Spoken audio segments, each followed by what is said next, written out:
ہم خود اتنے خوبصورت نہیں ہیں جتنی قاری یعقوب صاحب کی آواز خوبصورت. میں نے قاری محمد یعقوب صاحب فیصل آبادی کا انٹرویو سنا جو آپ نے ان سے انٹرویو کیا, اور انہوں نے بڑے جچے تلے الفاظ, چونکہ بڑے پرانے خطیب ہیں, اچھے کلمات, اخلاق بھی بڑا اچھا ہے, کردار بھی بڑا اچھا ہے, قربانیاں بھی ان کی بہت زیادہ ہیں. قاری صاحب کا میں نے انٹرویو سنا, مجھے بڑی خوشی ہوئی, خاص کر وہ ڈجکوٹ والی بات جو کہنے لگے. ایک بچی کا مجھے فون آیا, اس نے کہا قاری صاحب آپ کی آواز بڑی خوبصورت ہے.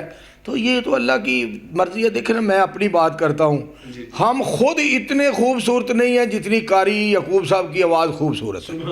یہ صحیح بات ہے. وہ مطلب ہے ہم 1.5 گھنٹہ 2 گھنٹے تقریر کریں تو لوگ سنتے ہیں, لیکن قاری صاحب صرف یہی کہہ دیں السلام علیکم ورحمۃ اللہ وبرکاتہ, الحمد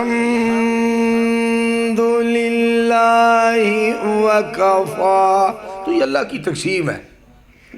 جو اللہ چاہتا ہے واقعی ان کی آواز میں بہت بڑا اللہ نے اثر رکھا ہے. بات یہ ہے کہ کوئی بچی, کسی کی بچی, کسی کی بہن, کسی کی ہے جی ماں, اس کے بارے میں اتنا اچھا ذہن اور اخلاق محبت. جو عالم ہوتا ہے نا اور جو مبلغ ہوتا ہے, وہ صرف ایک طبقے کا مبلغ نہیں ہے, وہ پوری امت کا ہے, پوری کائنات کو پیغام جا رہا ہے. ہم کبھی بھی فریق بن کر بات نہ کریں کہ ہم ایک پارٹی کے ہیں, ہم ایک گاؤں کے ہیں, یا ہم ایک ضلع کے ہیں.